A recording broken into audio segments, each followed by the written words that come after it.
بسم اللہ الرحمن الرحیم۔ اعوذ باللہ من الشیطان الرجیم، بسم اللہ الرحمن الرحیم۔ السلام علیکم۔ آج آپ کا میزبان ڈاکٹر کاشف بشیر تفہیم القرآن سیریز کی قسط نمبر 508 کے ساتھ آپ کے سامنے حاضر خدمت ہے، جس میں ہم انشاءاللہ العزیز سورہ الاحقاف کی آیت نمبر 6 سے لے کر 9 تک کا ترجمہ اور تفسیر آپ کے سامنے پیش کریں گے، اور اس حصے کا موضوع ہے نذیر مبین۔ بسم اللہ الرحمن الرحیم۔ وَإِذَا حُشِرَ النَّاسُ كَانُوا لَهُمْ أَعْدَاءً وَكَانُوا بِعِبَادَتِهِمْ كَافِرِينَ۔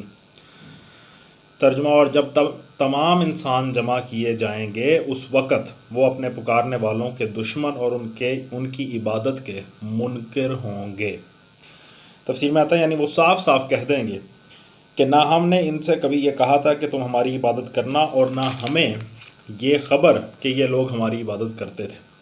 اپنی اس گمراہی کے یہ خود ذمہ دار ہیں، اس کا خمیازہ انہی کو بھگتنا چاہیے، ہمارا اس گناہ میں کوئی حصہ نہیں ہے۔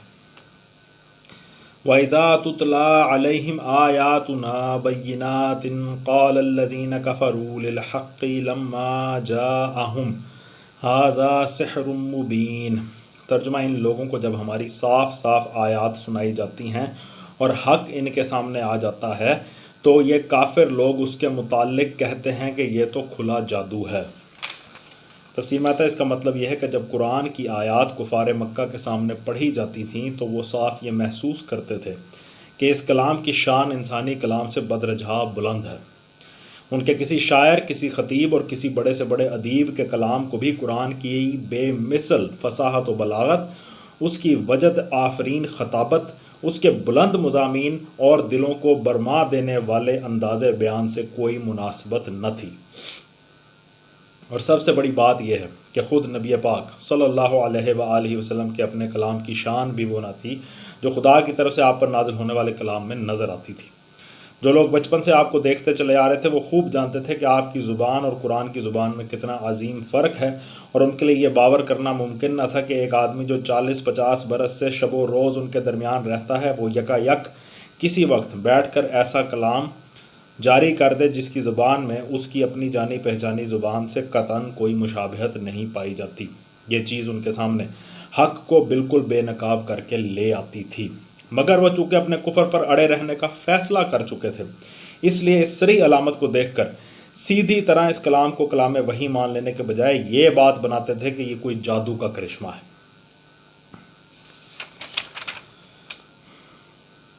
ام یقولون افتراہ قل ان افتریتہ فلا تملکون لی من اللہ شیئا هو اعلم بما تفیضون فیہ کفا بہ شہیدا بینی وبینکم وہو الغفور الرحیم۔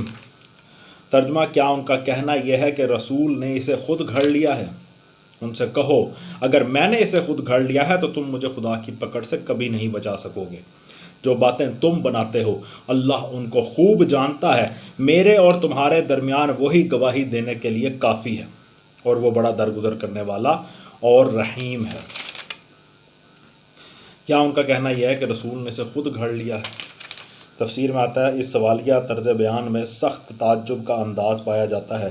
مطلب یہ ہے کہ کیا یہ لوگ اتنے بے حیا ہیں کہ محمد صلی اللہ علیہ وآلہ وسلم پر قرآن خود گھڑ لانے کا الزام رکھتے ہیں، حالانکہ انہیں خوب معلوم ہے کہ یہ ان کا تصنیف کردہ کلام نہیں ہو سکتا، اور ان کا اسے سحر کہنا خود اس امر کا صریح اعتراف ہے کہ یہ غیر معمولی کلام ہے جس کا کسی انسان کی تصنیف ہونا ان کے اپنے نزدیک بھی ممکن نہیں ہے۔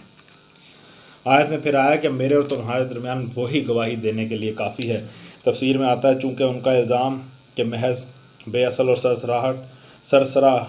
سراسر ہٹ دھرمی پر مبنی ہونا بالکل ظاہر تھا، اس لیے اس کی تردید میں دلائل پیش کرنے کی کوئی حاجت نہ تھی، بس یہ کہنے پر اکتفا کیا گیا کہ اگر واقعی میں نے خود ایک کلام تصنیف کر کے اللہ کی طرف منسوب کرنے کا جرم عظیم کیا ہے جیسا کہ تم الزام رکھتے ہو تو مجھے خدا کی پکڑ سے بچانے کے لیے تم نہیں آؤ گے، لیکن اگر یہ خدا ہی کا کلام ہے اور تم جھوٹے الزامات رکھ کر اسے رد کر رہے ہو تو اللہ تم سے نمٹ لے گا۔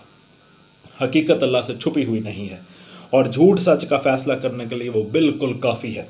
ساری دنیا اگر کسی کو جھوٹا کہے اور اللہ کے علم میں وہ سچا ہو تو آخری فیصلہ لازماً اسی کے حق میں ہوگا، اور ساری دنیا اگر کسی کو سچا کہہ دے مگر اللہ کے علم میں وہ جھوٹا ہو تو آخرکار وہ جھوٹا ہی قرار پائے گا۔ لہٰذا الٹی سیدھی باتیں بنانے کے بجائے اپنے انجام کی فکر کرو۔ آخر میں آیا کہ اور وہ بڑا درگزر کرنے والا اور رحیم ہے۔ تفسیر میں آتا ہے اس مقام پر یہ فکرہ دو معنی دے رہا ہے۔ ایک یہ کہ فی الواقع یہ اللہ کا رحم اور اس کا درگزر ہی ہے جس کی وجہ سے وہ لوگ زمین میں سانس لے رہے ہیں جنہیں خدا کے کلام کو افتراء قرار دینے میں کوئی باک نہیں، اور نہ کوئی بے رحم اور سخت گیر خدا اس کائنات کا مالک ہوتا تو ایسی جسارتیں کرنے والوں کو ایک سانس کے بعد دوسرا سانس لینا نصیب نہ ہوتا۔ دوسرا مطلب اس فکرے کا یہ ہے کہ ظالموں اب بھی اس ہٹ درمی سے باز آ جاؤ، تو خدا کی رحمت کا دروازہ تمہارے لیے کھلا ہوا ہے، اور جو کچھ تم نے اب تک کیا ہے وہ معاف ہو سکتا ہے۔ قُلْ مَا كُنْتُ بِدْعًا مِّنَ الرُّسُلِ وَمَا أَدْرِي مَا يُفْعَلُ بِي وَلَا بِكُمْ إِنْ أَتَّبِعُ إِلَّا مَا يُوحَىٰ إِلَيَّ وَمَا أَنَا إِلَّا نَذِيرٌ مُّبِينٌ۔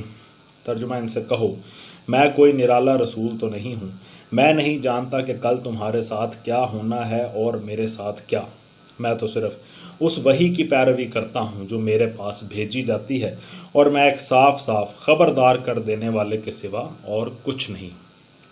تفسیر میں آتا ہے اس ارشاد کا پس منظر یہ ہے کہ جب نبی پاک صلی اللہ علیہ وآلہ وسلم نے اپنے آپ کو خدا کے رسول کی حیثیت سے پیش کیا تو مکہ کے لوگ اس پر طرح طرح کی باتیں بنانے لگے۔ وہ کہتے تھے کہ یہ کیسا رسول ہے جو بال بچے رکھتا ہے، بازاروں میں چلتا پھرتا ہے، کھاتا پیتا ہے اور ہم جیسے انسانوں کی طرح زندگی بسر کرتا ہے۔ آخر اس میں وہ نرالی بات کیا ہے جس میں یہ عام انسانوں سے مختلف ہوا اور ہم یہ سمجھیں کہ خاص طور پر اس شخص کو خدا نے اپنا رسول بنایا ہے۔ پھر وہ کہتے تھے کہ اگر اس شخص کو خدا نے رسول بنایا ہوتا تو وہ اس کی اردلی میں کوئی فرشتہ بھیجتا جو اعلان کرتا کہ یہ خدا کا رسول ہے، اور ہر اس شخص پر عذاب کا کوڑا برسا دیتا جو اس کی شان میں کوئی ذرا سی بھی گستاخی کر بیٹھتا۔ یہ آخر کیسے ہو سکتا ہے کہ خدا کسی کو اپنا رسول مقرر کرے اور پھر اسے یوں ہی مکے کی گلیوں میں پھرنے اور ہر طرح کی زیادتیاں سہنے کے لیے بے سہارا چھوڑ دے؟ اور کچھ نہیں تو کم از کم یہی ہوتا کہ خدا اپنے رسول کے لیے ایک شاندار محل اور ایک لہلہاتا باغ ہی پیدا کر دیتا۔ یہ تو نہ ہوتا کہ اس کے رسول کی بیوی کا مال جب ختم ہو جائے تو اسے فاقوں کی نوبت آ جائے اور طائف جانے کے لیے اسے سواری تک میسر نہ ہو۔ پھر وہ لوگ آپ سے طرح طرح کے معجزات کا مطالبہ کرتے تھے اور غیب کی باتیں آپ سے پوچھتے تھے۔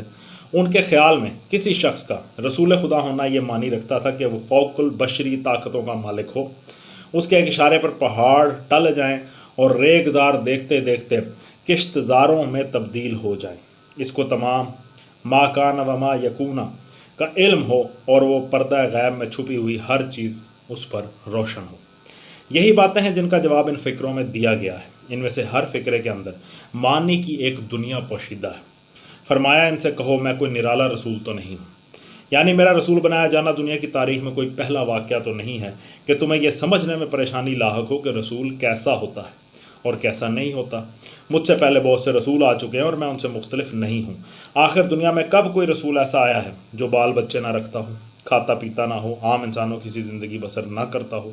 کس رسول کے ساتھ کوئی فرشتہ اترا ہے جو اس کی رسالت کا اعلان کرتا ہو اور اس کے آگے آگے ہاتھ میں کوڑا لیا پھرتے ہو؟ کس رسول کے لیے باغ اور محلات پیدا کیے گئے اور کس نے خدا کی طرف بلانے میں وہ سختیاں نہیں جھیلیں جو میں جھیل رہا ہوں؟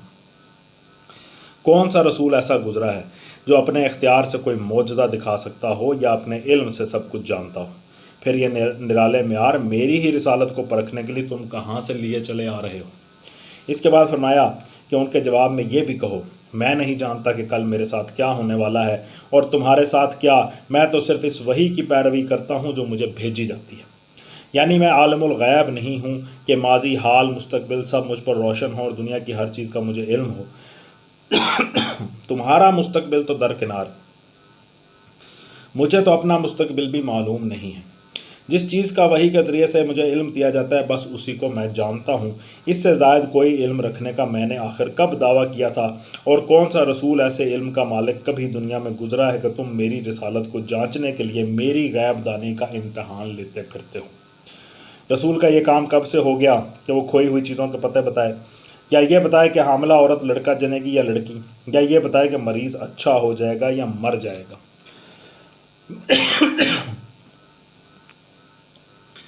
آخر میں فرمایا کہ ان سے کہہ دو میں ایک صاف صاف خبردار کر دینے والے کے سوا اور کچھ نہیں، یعنی میں خدائی اختیارات کا مالک نہیں ہوں کہ وہ عجیب و غریب معجزے تمہیں دکھاؤں جن کے مطالبے تم مجھ سے آئے دن کرتے رہتے ہو۔